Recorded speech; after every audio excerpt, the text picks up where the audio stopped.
que no es cierto lo que a veces nosotros pensamos que podría ocurrir. Lo mismo pasa con las pirámides, ¿no? Porque la base siempre es muy grande y la punta pues va a ser un punto minúsculo. ¿Por qué no las hacen al revés? ¿Por qué no ponen la punta abajo y la base grande arriba? Pues porque no se podría mantener a flote. Bien, entonces estos dos principios, la ley de Pascal y la ley de la hidrostática, son la parte fundamental de lo que nosotros vamos a ver a continuación. Bien, la constante de integración C, ya les dije su valor. ¿Cuál sería este? Pues la presión atmosférica. Si ustedes tienen cuando Y es igual a 0, que es la superficie libre del fluido, entonces, ¿qué presión está actuando sobre esa superficie libre? Pues la presión atmosférica. De tal manera, entonces, que esa ley de la hidrostática va a ser ahora la ley de los fluidos y va a ser la definición de la presión absoluta. Esta presión absoluta va a ser igual a P subíndice 0, donde P subíndice 0 siempre va a ser la presión atmosférica, y a la otra presión le vamos a llamar nosotros presión manométrica. Presión manométrica. Y entonces esta es la definición que se usa en termodinámica para la presión absoluta. En el problema, uno de los problemas que resolvimos anteriormente, el de la burbuja, era una gota. Recuerdan ustedes que les dije que tomaran esta expresión como cierta en ese momento. Ahora ya sabemos de dónde viene, ya sabemos por qué es así, porque la presión absoluta que se maneja en la termodinámica va a ser igual a la presión atmosférica más la presión manométrica. En termodinámica, todos los fluidos que nosotros manejamos siempre se refieren a la presión absoluta. En mecánica de fluidos, con nosotros en particular, todas las presiones que vamos a estar tomando en consideración van a ser manométricas, porque nosotros las vamos a medir, a menos que el enunciado del problema diga otra cosa. Si el enunciado del problema dice que determinemos la presión absoluta, pues entonces tendremos que determinar el valor de esta presión absoluta. Bien, ahora voy a explicar el valor de la presión absoluta y el valor de la presión atmosférica. Si nosotros estamos aquí en la Ciudad de México, con respecto al nivel del mar, nosotros estamos a una altura de aproximadamente 2.240 metros, aproximadamente. Algunas personas dicen que son 2.400 y otros más le ponen algunos valores que no son. Lo que sí es cierto es que la presión atmosférica en la Ciudad de México es diferente a la presión atmosférica a nivel del mar. ¿Cómo podemos detectar eso? Pues con nuestros coches. El funcionamiento de un coche no es igual a nivel del mar que en la Ciudad de México. Y en la medida que vamos subiendo o que vamos aumentando esta altura, pues la presión va actuando y como consecuencia estos vehículos que trabajan con este tipo de sustancias de compresión-expansión, pues sufren daños severos por esa variación de presión. Bien, el valor de la presión atmosférica a nivel del mar lo vamos a tener nosotros acá. Es esta línea continua. Y esa presión atmosférica ya tiene valores bien definidos. A nivel del mar, lo vamos a decir que tiene una atmósfera, o 760 milímetros de mercurio, o 101.325 pascales, o 10.34 metros columna de agua, o 14.7 libras por pulgada cuadrada, o 2.116 libras por cada pie cuadrado, o 29.92 pulgadas de mercurio, estoy mal, ¿verdad? Y la última es 33.91 pie de agua. Bien, estos valores, jóvenes, necesito que ustedes se aprendan los siguientes. 760 milímetros de mercurio, 101 pascales o 101 kilopascales, 10.33 metros columna de agua. Es la primera vez que veo en este libro que usan 10.34, normalmente es 10.33, 8 el más aceptado, pero nosotros en ingeniería usamos 10.33. Sin embargo, utilicen ustedes 10.34 y el otro que usamos es 14.7 libras por pulgada cuadrada. Bien, muy raras veces se van a utilizar los tres últimos. Sin embargo, pues vale la pena que ustedes recuerden dónde están o si son más hábiles, pues aprenderse sus valores. Casi no los ocupamos y por eso no los usamos, ¿no? A lo mejor el de 30 pulgadas de mercurio sí, pero es muy raro. Bien, como todo va a estar por encima con respecto a altura del nivel del mar, entonces la presión que yo voy a medir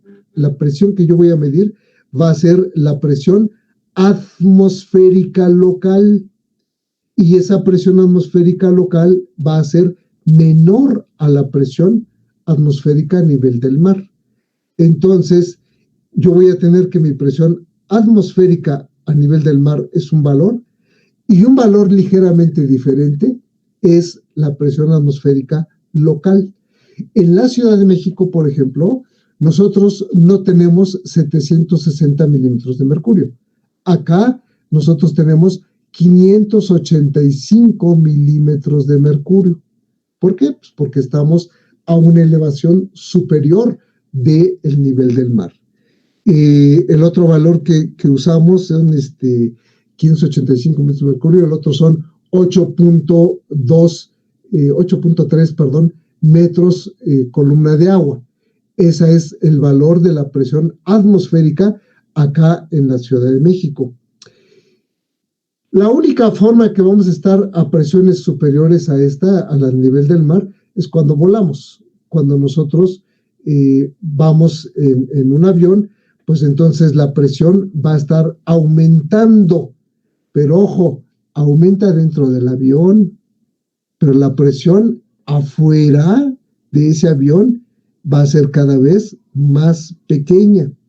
Esa es la razón por la cual si en un avión se llega a abrir un boquete, todo sale, porque la presión que nosotros mantenemos dentro del avión sí es superior o al menos igual a la presión atmosférica del lugar donde nosotros partimos, y los mecanismos del avión tratan de mantenerla, pero la presión externa fuera del avión es mucho menor, y esa es la razón por la cual si ustedes dicen que si disparan una bala y esa bala, la sola expansión, pum, rompe el equilibrio, y eso hace que entonces los aviones se les hagan boquetes y pum, van para abajo, ¿no? Entonces, esa es una de las explicaciones que tenemos, pero eso es para la aviación.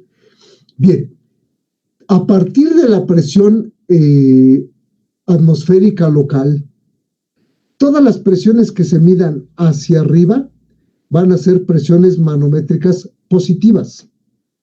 Todas las presiones manométricas que van hacia abajo van a ser presiones manométricas negativas. Esas presiones manométricas negativas se les conoce con el nombre de presión de vacío. Presión de vacío. En el popote, popotito, cuando yo succioné en el popote para hacer que el fluido llegara o subiera por la manguera hasta mi boca, yo hice una presión de vacío. Esa presión de vacío es igual a la columna del fluido multiplicado por su peso específico. Esa es una presión de vacío.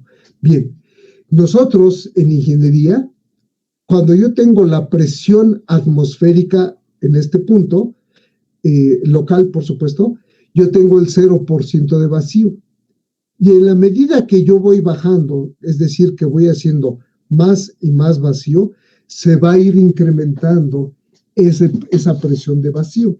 De tal manera que entonces lo que yo tengo es 0% de vacío acá, y cuando yo llegue al cero absoluto, tendré el 100% de vacío. Hay un manómetro que se encarga de medirnos esa presión de vacío y se llama medidor de presiones negativas. Medidor de presiones negativas o dependiendo del tipo que nosotros tengamos, si es electrónico o si es de fluido, o si es de líquido, perdón, entonces va a recibir otro nombre diferente. El dispositivo que nosotros vamos a usar para medir las presiones, pues se llaman manómetros. Y nosotros vamos a tener una infinidad de estos manómetros de tipo mecánico. ¿Cómo funcionan ellos? Pues entra una presión en un pequeño tubo y al entrar la presión, ese tubo se va a deformar y entonces esa deformación con un mecanismo de reloj la vamos a pasar nosotros a un indicador y ese indicador, de acuerdo a una escala graduada, pues nos va a decir qué presión es la que nosotros tenemos. Este es el principio de funcionamiento de este tipo de manómetros que son mecánicos. Se conoce con el nombre de manómetro de Bourdon y los puede haber de diferentes tipos. Por ejemplo, hay algunos que son inundados, es decir, que viene una sustancia en el interior de ellos y mucha gente que desconoce, sobre todo los ingenieros químicos al principio que son medios penitentes, dicen que ya se rompió el manómetro, que ya no sirve, que ya tiene líquido. Falso, falso. Este tipo de fluido es un fluido viscoso de una densidad mayor que hace que la aguja evite su vibración, sobre todo cuando lo ponemos en una bomba que tiene problemas de vibración.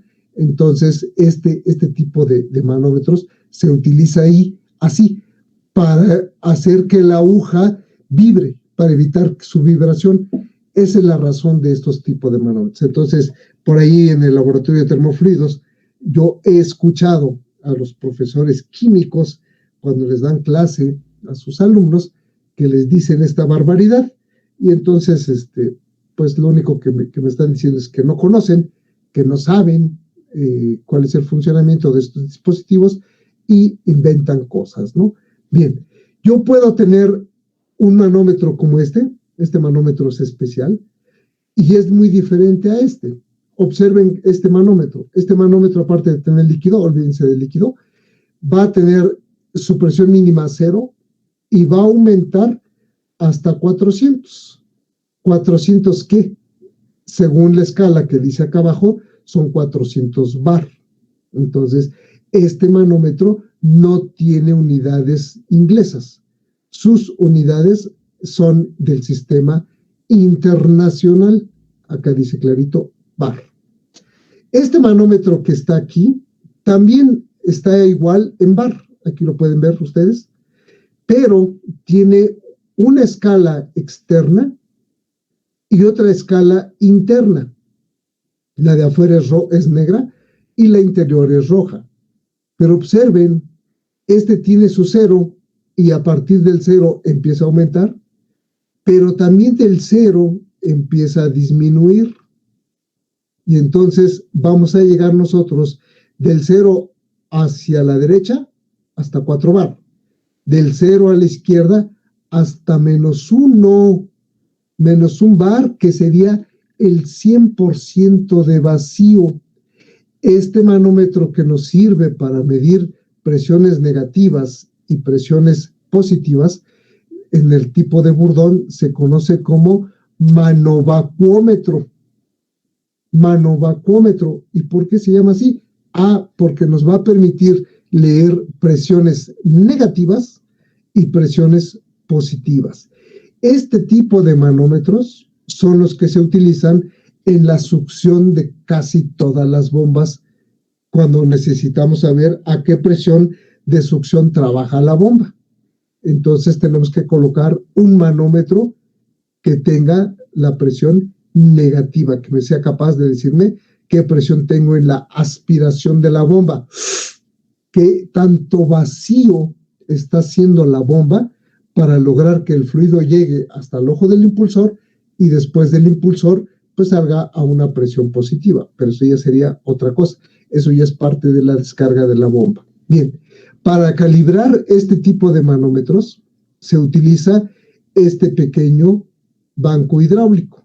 En este pequeño banco hidráulico lo que hay aquí adentro es un fluido, un aceite, y ese fluido lo empuja un émbolo, el cual nosotros sabemos su área, y la fuerza que nosotros vamos a estar aplicando la vamos a dar con estas pesas, y entonces fuerza por área es una presión. Y esa presión debería de ser la misma que me va a estar leyendo el manómetro. Y entonces este dispositivo me sirve para calibrar los manómetros. Esta es una práctica que ustedes hacen en el laboratorio de termofluidos. Todos los mecánicos la hacen en Termofluidos 1 y los ingenieros albañiles la hacen en su curso de hidráulica. En el curso 1, laboratorio 1 de hidráulica, tienen que hacer esta práctica, tienen que saber cómo calibrar un manómetro de burdón. En la actualidad,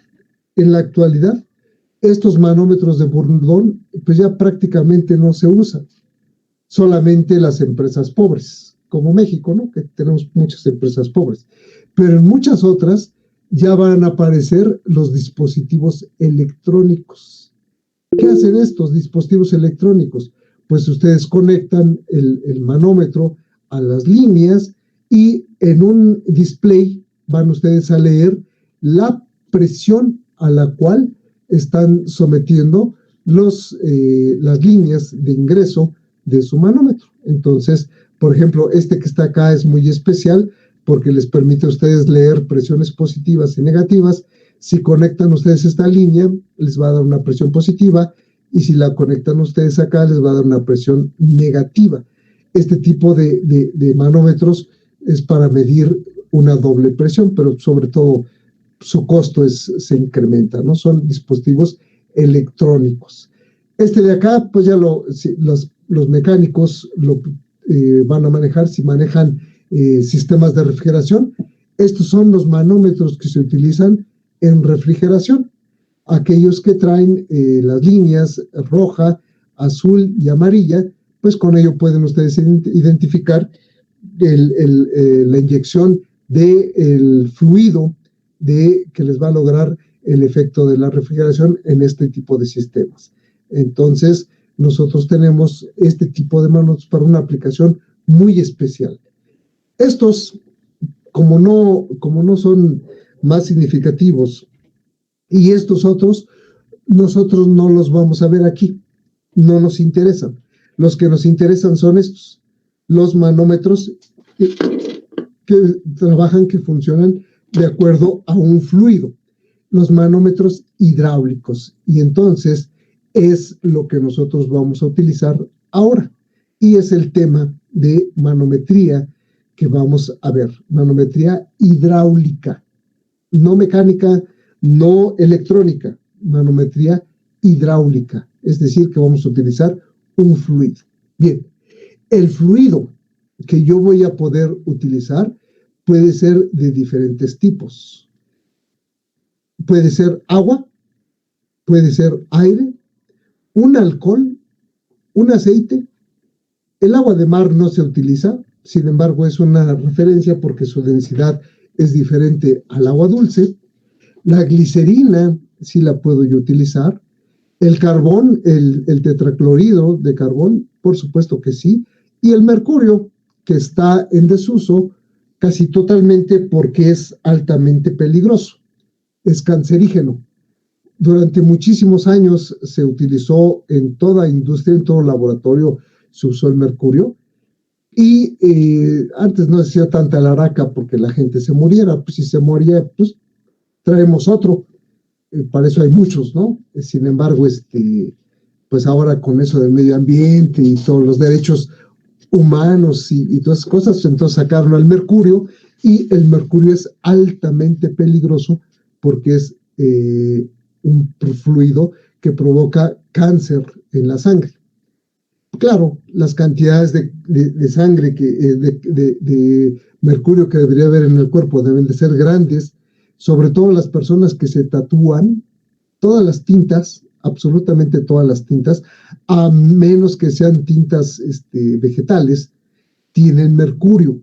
Entonces, tengan cuidado, jóvenes. Si ustedes se van a hacer un tatuaje y utilizan una tinta como la que se utiliza en los bolígrafos comunes y corrientes o en estos otros, pues tengan ustedes mucho cuidado porque esa tinta tiene mercurio. Otra costumbre que tienen algunas personas es estarse chupando la punta del bolígrafo, y lo que están haciendo pues es succionando una cierta cantidad de mercurio. Claro, no significa que ya con esa, lo que hiciste te va a dar cáncer y te vas a morir de leucemia, ¿no? No, eso no. Se necesitan cantidades pues un poco grandes. Bien, cada una de estas sustancias, cada uno de estos fluidos tiene su peso específico. Entonces, el peso específico que les conviene a ustedes memorizar va a ser de 11.8 para el aire y el de 9.700 o 9.800 para el agua. La referencia al mercurio va a ser de 133.000 kilopascales, y entonces, 133 kilopascales, y esos son los valores más comerciales. Los otros, pues poco se utilizan, pero pues si ustedes quieren memorizarlos, bien. El dispositivo hidráulico que nosotros utilizamos para medir la presión atmosférica se conoce con el nombre de barómetro aneroide. Este barómetro aneroide consiste en un recipiente con un fluido, que debe ser mercurio, y en este mercurio lo que voy a hacer es introducir un tubo al cual le he hecho el vacío total, el vacío 100%. ¿Qué voy a notar cuando introduzco este tubo? Pues resulta que el fluido, de manera natural, empieza a subir por el tubo debido a la diferencia de presiones.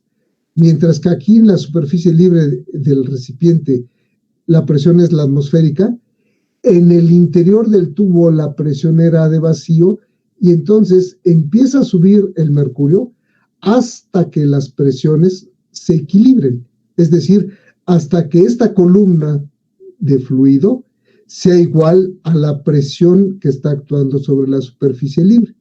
Y entonces, en ese punto se supone que yo ya puedo leer cuánto vale la presión atmosférica. Bien, si yo estoy a nivel del mar y logré el 100% del vacío en este tubo, esta altura de mercurio va a ser igual a 760 milímetros de mercurio. Si fuera agua, esta altura tendría que ser igual a 10.34 metros. 10.34 metros. Entonces necesitaría yo un tubo totote para poder lograr medir la presión atmosférica del nivel del mar. Bien, pregunta para ustedes. Y aquí adentro de esta parte, en esta parte del tubo, ¿qué hay? ¿Qué presión tengo? La presión atmosférica. No, si fuera la presión atmosférica, ¿se acuerda cuando yo le quité el dedo al tubito y le soltaba? ¿Qué pasaba con el fluido? ¡Pum! Se caía. Si la presión aquí fuera la atmosférica, entonces no habría columna. Presión del vacío. No hay nada. Es 100% de vacío. Aquí adentro no hay nada. Alguna vez alguno de los colegas químicos, profesores de la universidad, le escuché decir que lo que había era aire atrapado. Falso, total y absolutamente. Si hubiera aire atrapado, entonces no sería posible que esta columna fluyera por sí sola hasta arriba. Imposible. Observen ustedes una característica más. Se dice que esto es mercurio. ¿Qué pasa con el mercurio? El mercurio no moja a la superficie que lo contiene. Por eso es que en este caso el menisco, observen ustedes que va hacia abajo. Ya eso quería que ustedes vieran en el agua, como el menisco, en lugar de ir hacia abajo, déjeme ver si puedo yo tirar la menos cantidad posible de agua. Aquí está.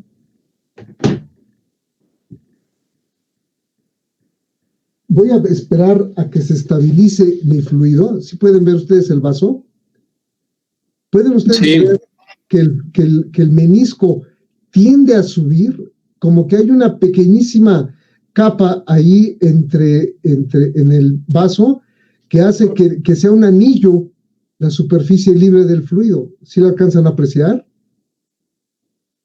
Y si no, terminando la clase, van ustedes a la cocina y en un vaso con agua lo hacen y lo van a ver ustedes de perfil. Y dice, chingao, pues sí, cierto. Se hace una especie de anillo a todo alrededor del vaso. ¿A qué se debe eso? A que el agua moja la superficie y tiende a subir. Entonces, ese espesor de ese anillo es justamente el ángulo de adherencia de las moléculas al vidrio. Entonces, eso lo mismo pasa acá en las mangueras. Nosotros vamos a tener un menisco. Ese menisco, pues, es el que va a subir. En este caso, en el caso del agua. En el caso del mercurio, observen ustedes cómo ese menisco va hacia abajo. La curvatura va hacia abajo. ¿A qué se debe? A que el mercurio no moja las superficies. Un juego antiguo, muy viejo, de mis tiempos, cuando se rompían los termómetros de mercurio, este tipo de termómetros con los cuales se mide la temperatura del cuerpo humano, salían del tubito, del tubo del termómetro, las pequeñas gotitas de mercurio. En aquel tiempo había monedas de cobre. Esas monedas de cobre, si nosotros le poníamos el mercurio y con el dedo la extendíamos y le frotábamos mucho tiempo, resulta que la moneda de cobre iba a brillar. Habíamos esparcido el mercurio sobre la superficie de la moneda y brillaba de una manera muy especial. Nosotros, los que hicimos eso, pues entonces vamos a morir de cáncer, o ya nos hubiéramos muerto de cáncer, ¿no? Porque el mercurio pasa a través de la piel y se va al torrente sanguíneo y entonces llega a los pies porque no puede ser absorbido por el cuerpo y entonces ahí empiezan los problemas. Sin embargo, yo lo hice y no me morí. Entonces, para que vean ustedes que las cantidades que se necesitan son muy grandes. El problema es ahora que la exageración de estas personas es muy enorme, ¿no? Es muy grande. Bien, a lo que voy entonces. Este dispositivo de acá, que me sirve para medir la presión atmosférica, se conoce con el nombre de barómetro aneroide. Barómetro aneroide. Y normalmente utiliza mercurio. Ojo, prácticamente ya no hay mercurio en los laboratorios. Sin embargo, el manómetro aneroide, pues ahora ha sido sustituido por un dispositivo electrónico en el cual nosotros podemos leer la presión atmosférica en un display, en una pantallita, pues ahí aparece la presión atmosférica. Si ustedes hacen deporte, si ustedes hacen ejercicio normalmente y son disciplinados y tienen algo, pueden ustedes tener un dispositivo, un reloj como ¿no? Este reloj es de estos que sirven para hacer ejercicio y ustedes en este reloj pueden saber la presión atmosférica del lugar donde ustedes están. Entonces ya no necesitan traer su tubote de su manómetro aneroide y un tubote de vidrio de 1 metro de altura para saber la presión atmosférica. Este tipo de dispositivos ya lo saben. Este otro que está acá, el teléfono celular, si ustedes le ponen la aplicación para la presión atmosférica, también es posible tenerlo. Entonces ya no se requiere la cuba aneroide para traer su valor de presión atmosférica, sino en estos dispositivos electrónicos ahora con las aplicaciones, pues ya saben ustedes qué presión atmosférica tenemos. Entonces, hemos sido desbancados, ¿no? Todo lo que yo había aprendido de ciencia, desechado por los avances científicos que se tienen. Bien, vamos entonces ahora a ver cómo podemos tener manómetros para medir la presión. El primer manómetro que voy a tener es este que está acá. Es una vil toma de un tubo en un recipiente que tiene una cierta sustancia, y esa sustancia está sometida a una cierta presión. Si yo le hago una pequeña abertura y le conecto un tubo, y ese tubo permito que pase el fluido hasta que se equilibre la columna de presión, el fluido va a llegar hasta una cierta altura. Esa altura del fluido me va a indicar la presión a la cual se encuentra el recipiente. Y entonces dice que la presión en A va a ser igual al peso específico del fluido multiplicado por la altura H. Es este valor. Entonces, este es el dispositivo más sencillo. Imaginen ustedes que ustedes tienen un recipiente cerrado, por ejemplo está cerrado y que el fluido tiene una cierta presión. Si ustedes le hacen un pequeño orificio, una toma manométrica, y le meten un dispositivo para medir la presión, entonces el fluido va a subir hasta que la presión se equilibre con el interior, y esa altura multiplicado por el peso específico del fluido que contiene va a ser el valor de la presión del fluido en el interior del recipiente. Si ahora ese tubo, en lugar de ponerlo aquí, le hago una curvatura, lo voy a tener igual, pero ahora este dispositivo se llama manómetro en U. ¿Por qué manómetro en U? Pues porque tiene forma de U, su forma geométrica. Y pasa exactamente lo mismo. Si yo tengo un fluido en ese recipiente a una cierta presión, entonces voy a permitir el paso del fluido. Caray, ¿ahora qué pasó? La altura no fue superior al punto A, sino que fue inferior. ¿Qué significa eso? Que entonces la presión en el recipiente, la presión en A, es una presión negativa. En lugar de ir de A hacia afuera, va de afuera hacia adentro. Cuando estas alturas son negativas, entonces resulta que la presión va a ser negativa, y esa es una presión de vacío, una presión de vacío. Bien, cuando los fluidos tienen pesos específicos diferentes o densidades diferentes, yo podría utilizar un fluido que tenga un peso específico mucho más grande, por ejemplo, mercurio. Imaginen ustedes que ahora que mi manómetro en U le pongo un fluido más pesado, y este extremo lo voy a conectar al recipiente, y este otro voy a permitir su elevación. ¿Qué ocurre entonces? Que voy a tener dos fluidos diferentes. Aquí tengo un fluido con un peso específico, es decir, con una densidad, y esa densidad, ese fluido hace que llegue hasta una cierta profundidad. Como la presión en este punto y en un punto que está exactamente a la misma altura del otro lado tienen el mismo valor, entonces yo puedo pasar de aquí a acá. Y ahora tengo que sumarle este valor, pero con otro fluido que tiene otra densidad diferente, y lo tengo que multiplicar por la gravedad y por la altura para saber la presión. Y entonces esos son los valores de la presión que yo tenga en el recipiente. Se observen, en este caso que tengo dos fluidos, la presión en A va a ser igual, primero bajo, entonces negativo, esta altura por el peso específico del fluido que tengo acá, y luego subo, entonces va a ser positivo, esta altura por el peso específico del fluido diferente, el fluido manométrico. Y entonces esto es un manómetro de tubo en U. Manómetro de tubo en U.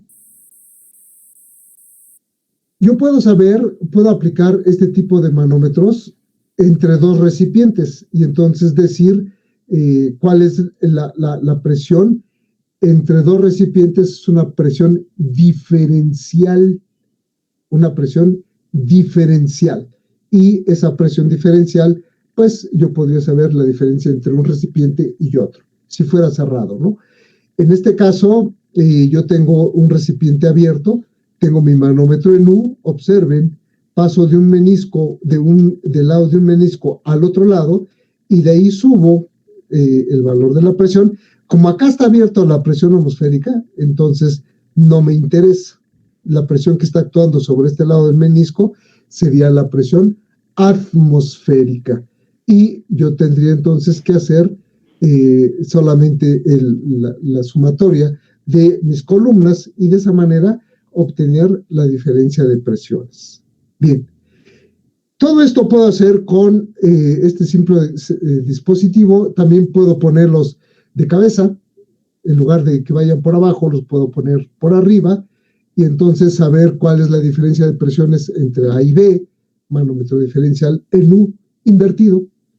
Acá manómetro diferencial con varios fluidos y con varias alturas, varios recipientes que yo tenga en mi instalación, y entonces saber cuánto vale la diferencia de presiones. Para cada caso tengo que analizarlo, tengo que partir de un punto y llegar hasta el otro. Si me interesa a mí la diferencia de presiones, entonces tendría la presión en A menos la presión en B, y voy a ir desde A hasta B, sumando o restando las diferentes alturas de los fluidos. Y esa es la razón por la cual les aparecen ecuaciones de este tipo. Entonces, vamos nosotros a hacer ejercicios, un par de ejercicios con este tipo de manómetros. Hoy les voy a mandar el listado de los problemas de la unidad 2. ¿Y qué otra cosa les tengo que mandar? Creo que nada más. Y por favor, para próxima sesión necesito que ustedes lean, estudien todo el capítulo 2, todo lo que es hasta manometría de su texto. Y si tienen ustedes alguna duda con respecto a todo lo que hemos visto el día de hoy, por favor, no duden en hacérmelas llegar por el correo electrónico, y si no, al inicio de la clase siguiente, pues podré contestar todas sus dudas, todas sus preguntas que ustedes tengan. Lo haremos en unos minutos antes de empezar la clase. ¿Alguna pregunta, jóvenes? No, profe. ¿Todo bien? No, profe. Bien. Todo bien. Algunos compañeros tuvieron algunos problemas con haberlo borrado el Meet, el Google Classroom, perdón, la dirección. Yo espero que bueno, fueron dos compañeros en realidad. Todos los demás no tuvieron problema. Entonces, yo espero que no exista ya este tipo de inconvenientes. Y si alguno de ustedes tiene este tipo de broncas, pues me avisa y tratamos de resolver. ¿De acuerdo? Si no tienen dudas, si no tienen preguntas, jóvenes, pues les voy a entonces agradecer su presencia y nos veríamos la siguiente sesión. No tengo más que decirles. Estudien, prepárense y estén atentos a los problemas para que obtengan ustedes su fotocopia y podamos resolver. Con respecto a la unidad 1, por favor, no dejen los problemas hasta el final, háganlos ya para que avancemos pronto y no se queden ustedes rezagados. No vayan a dejar todo hasta un día antes del examen, pues te falta mucho. Pues sí falta mucho, pero el tiempo se va hecho a la raya, jóvenes. Bien, pues si no tienen preguntas, acá creo que hay varios en el chat. Ingenieros albañiles, no, disculpen. Ya expliqué lo de ingenieros albañiles, ¿no? Yo trabajé muchos años con puro ingeniero y así les decía yo, ingenieros albañiles, y se enojaban. Entonces, como provocaban el enojo, pues se quedó la costumbre. No, disculpe, no es despectivo, de ninguna manera, al contrario, los albañiles son gente muy valiosa, yo los respeto mucho, de hecho, mi padre empezó a trabajar de albañil, hace muchísimos años, y poco a poco fue subiendo hasta que llegó ya a puestos elevados, pero pues ni modo, pues él también fue albañil, y por eso la mofa es por el trabajo anterior, no crean ustedes que es con ustedes, de ninguna manera, es con cariño, pues, es para que lo vean así, ay, nos está ofendiendo, no, de ninguna manera, al contrario, lo respeto mucho. Si no tienen preguntas, jóvenes, los vería a la próxima sesión. Estudien, por favor, no dejen todo hasta el final, y que tengan muy buen día. ¿Sale? Buen provecho. Igualmente, gracias. Gracias. Buen día. Cuídense. Gracias, profe. Bueno, Hasta luego. ya.